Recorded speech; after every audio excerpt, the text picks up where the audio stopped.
Hello दोस्तों, good afternoon. मैं Madan sir, unique physics में आपका स्वागत है। तो दोस्तों, आज का टॉपिक है अपना गाउस का नियम।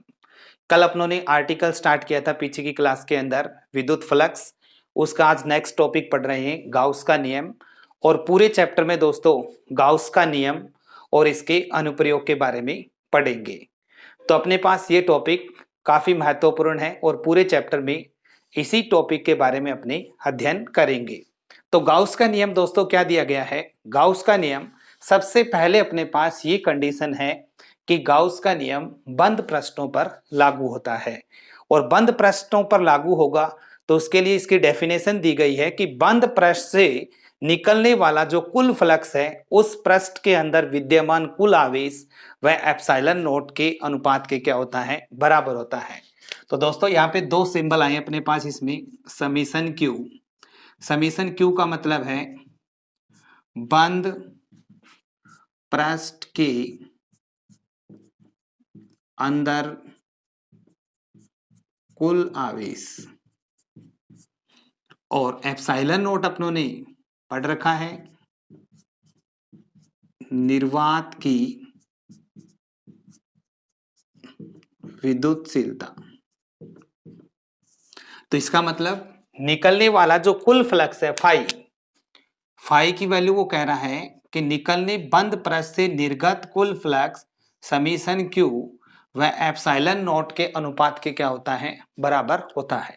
कि किसी बंद पृष्ठ से निकलने वाला कुल फ्लक्स पृष्ठ के अंदर विद्यमान कुल आवेश वह एप्सिलॉन नॉट के अनुपात के बराबर होता है। तो दोस्तों अगर अपने इसको सिंपल से समझे, जैसे आपके पास ये बंद पृष्ठ है, plus Q plus 3Q minus 2Q और प्लस Q, ये आ गया, और यहाँ पे है प्लस 5Q। अब जब आप इसका समीशन Q करेंगे तो समीशन Q जब अपने करेंगे तो इस बंद पृष्ठ के अंदर जितना आवेश आ रहा है वो का जोड़ होगा।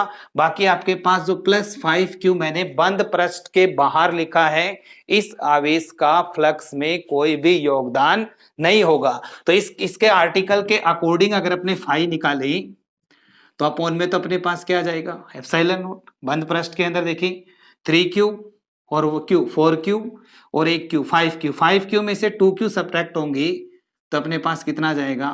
3Q। तो 3Q अपॉन क्या होगा? एप्सिलॉन। तो इस तरह से अपने क्वेश्चनों को क्या करेंगे? सोल्व आउट करेंगे। तो मैं दोबारा रिपीट कर देता हूं कि किसी बंद पृष्ठ से निकलने वाला जो कुल फ्लक्स है वो कुल फ्लक्स का मान पृष्ठ के अंदर विद्यमान कुल आवेश व एप्सिलॉन नॉट के अनुपात के क्या होता है? बराबर होता है।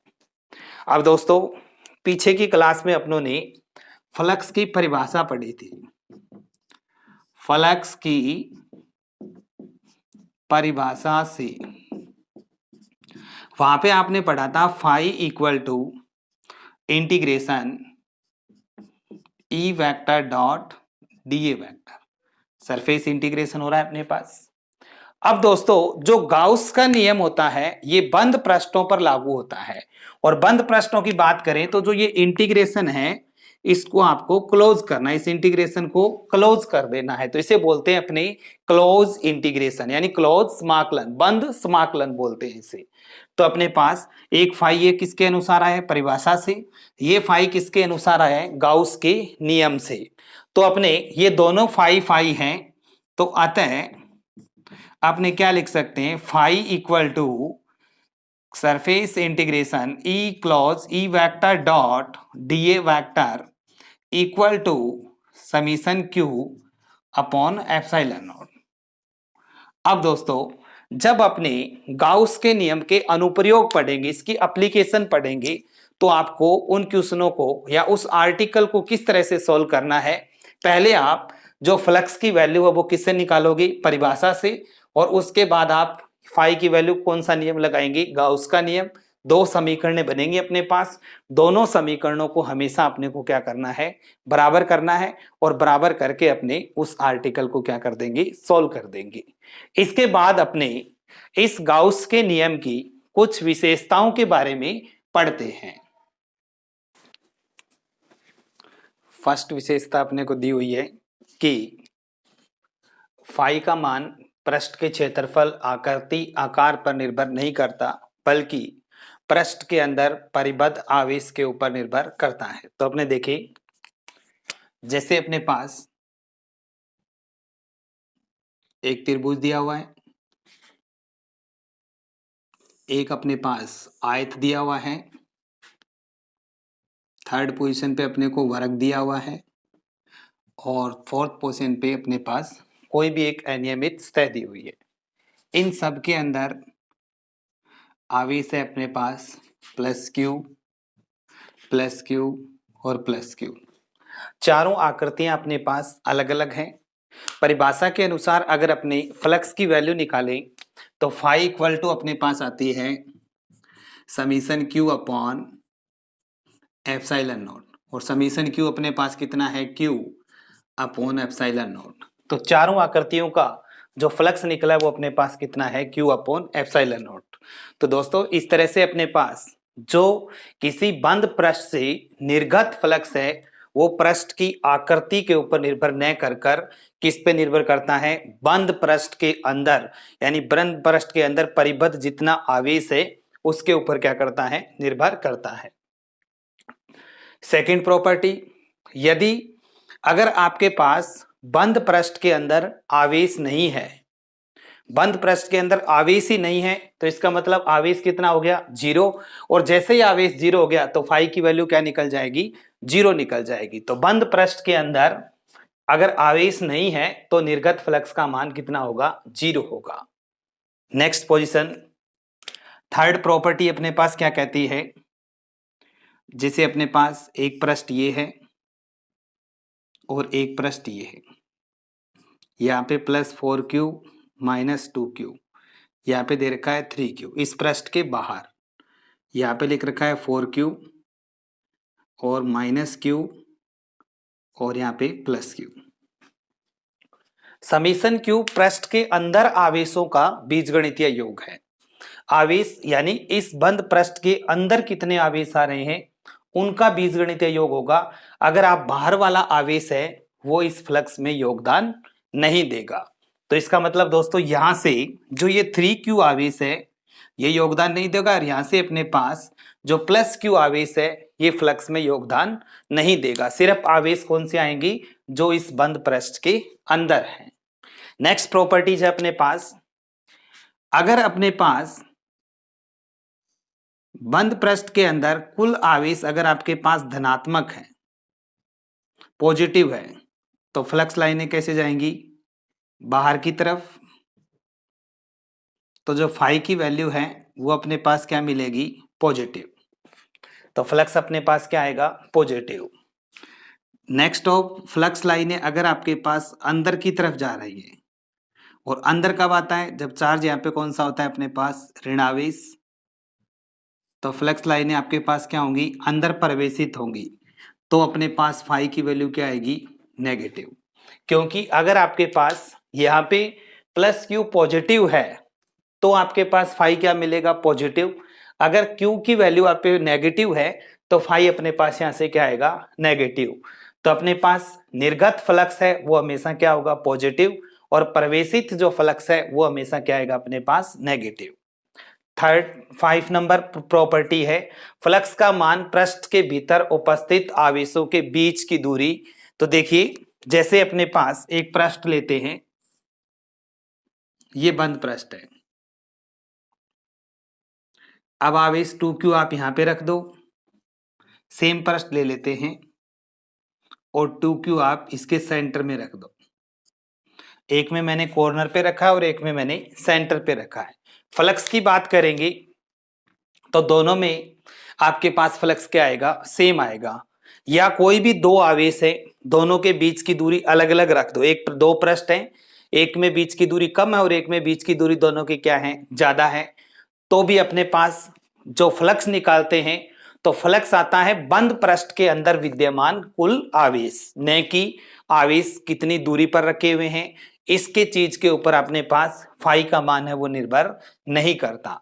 सबसे इंपॉर्टेंट बात दोस्तों, जैसे अपने पास द्विध्रुव है, बोर्ड में क्वेश्चन आ जाता है अपने पास, जैसे एक बंद पृष्ठ है और इसके अंदर वो कहता है कि एक द्विध्रुव रखा हुआ है, डाइपोल। जैसे द्विध्रुव पे अपने पास क्या होता है, एक पे -q चार्ज, एक पे +q, ये A पॉइंट B पॉइंट और दोनों के बीच की डिस्टेंस क्या होती है 2a। तो अगर अपने पास डाइपोल एक बंद पृष्ठ के अंदर रखा हुआ है तो इसका निर्गत फ्लक्स अपने पास कितना आएगा, 0 आएगा। क्यों आएगा, क्योंकि +q और -q जब यहां से ऐड करेंगे तो अपने पास बीजगणितीय योग में टोटल चार्ज कितना हो जाएगा 0, और टोटल चार्ज 0 होगा तो फाई क्या मिलेगा 0। अब क्वेश्चन आ जाता है कि एक बंद पृष्ठ के अंदर 5 द्विध्रुव रखे हुए हैं तो निर्गत फ्लक्स कितना होगा, तो भी दोस्तों कितना आएगा 0, क्योंकि एक द्विध्रुव में एक +q और एक माइनस, तो 5 होंगे, तो 5 +q और 5 -q 0 हो जाएगा। ऐसे भी पूछ लिया जाता है दो द्विध्रुव बंद पृष्ठ के अंदर लंबवत रखे गए हैं तो निर्गत फ्लक्स कितना होगा, फिर भी 0। दो द्विध्रुव एक बंद पृष्ठ के अंदर समांतर रखे गए हैं तो निर्गत फ्लक्स कितना होगा, तो भी आपको क्या लिखना है, 0 लिखना है। अब अपने एक प्रॉपर्टी यहां पे जिक्र किया था कि यदि किसी बंद पृष्ठ के अंदर आवेश नहीं है तो निर्गत फ्लक्स कितना होगा, 0 होगा। अगर यहां से इस चीज को अगर थोड़ा सा और डिफाइन करें अपने, जैसे ये बात कर दी अपनों ने, -q -2q और +2q, क्या इस बंद पृष्ठ का फ्लक्स कितना है 0। क्यों आया 0, इसके अंदर आवेश है फिर भी अपने पास क्यों आया 0, क्यों, क्योंकि आपके पास इन आवेशों का बीजगणितीय योग कितना आ रहा है, अपने पास 0 आ रहा है, इसलिए अपना निर्गत फ्लक्स कितना है 0 है। दूसरी बात दोस्तों, पहली बात अपनों ने ये सीखी कि इसके अंदर आवेश ही नहीं है, आवेश नहीं है तो निर्गत फ्लक्स कितना होगा 0। दूसरी बात अपनों ने इनका बीजगणितीय योग कितना है 0, तो भी निर्गत फ्लक्स कितना होगा 0। द्विध्रुव रखे, कैसे ही रखे, समांतर लंबवत कितने ही द्विध्रुव रखे तो भी निर्गत फ्लक्स कितना होगा 0। परंतु यहां पर अगर आपके पास फ्लक्स 0 है तो वहां पर विद्युत क्षेत्र 0 होना जरूरी नहीं है। जैसे इस पोजीशन में देखें तो अगर आवेश ही नहीं है तो फ्लक्स भी 0 है और विद्युत क्षेत्र भी अपने पास कितना है 0 है, परंतु इस पोजीशन के अंदर E नॉट इक्वल टू क्या है 0 है। क्यों, क्योंकि यहाँ पर विद्युत क्षेत्र तो है परंतु निर्गत फ्लक्स कितना है 0 है। तो जरूरी नहीं है कि जहां पर E 0 होगा वहीं पे फाई 0 होगा। E नॉट इक्वल टू 0 है तो भी फाई 0 हो सकता है, और E इक्वल टू 0 है तो भी अपने पास फाई क्या हो सकता है 0 हो सकता है। तो ये दोस्तों अपने गाउस के नियम की कुछ विशेषताएं थी। तो यानी मोटा मोटा अपने पास इसमें क्या है कि जो गाउस का नियम है वो बंद पृष्ठों पर लागू होता है। किसी निर्गत फ्लक्स यानी किसी पृष्ठ से निकलने वाला कुल फ्लक्स या निर्गत फ्लक्स उस पृष्ठ के अंदर विद्यमान कुल आवेश और एप्सिलॉन नॉट के अनुपात के क्या होता है, बराबर होता है। Phi equal to summation q upon epsilon naught. एक फाई की डेफिनेशन पढ़ी थी, close integration E vector dot d A vector, दोनों को अपनों ने इक्वल करके और फाई की वैल्यू को क्या कर दिया था, निकाल दिया था। इसके बाद विशेषताएं देखी कि फाई का मान है वो आकृति आकार पर निर्भर नहीं करता। फाई का मान बंद पृष्ठ के अंदर आवेश नहीं है तो निर्गत फ्लक्स कितना होगा 0। बंद पृष्ठ के अंदर विद्यमान आवेश कुल जितना भी आवेश है उसका बीजगणितीय योग 0 है तो निर्गत फ्लक्स कितना होगा 0। बंद पृष्ठ से अगर बल रेखाएं बाहर निकल रही हैं तो आपके पास फ्लक्स की वैल्यू क्या होगी, पॉजिटिव, और अगर बल रेखाएं अंदर आ रही है तो उसकी वैल्यू क्या होगी, अपने पास नेगेटिव होगी। और दोनों आवेश हैं उनके बीच की दूरी के ऊपर फ्लक्स निर्भर नहीं करता, यानी दोनों जो भी आवेश हैं वो कहां पर रखे हुए हैं, बंद पृष्ठ के अंदर कैसे ही रखे हो, निर्गत फ्लक्स आपके पास उनका बीजगणितीय योग के क्या होगा, बराबर आएगा।